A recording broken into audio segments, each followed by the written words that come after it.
అడుగున ఎదురైతే ఏ దారి తోచదుగా అటు ఇటు ఎటు తేల్చవుగా మన కథను తొందరగా ప్రతి చోట నీ నవ్వే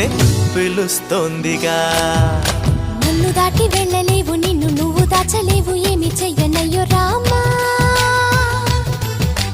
ఉన్న మాట చెప్ప నీవు ఊరుకుంటే ఒప్పుకోవు ఇంకెలాగే సత్యభామా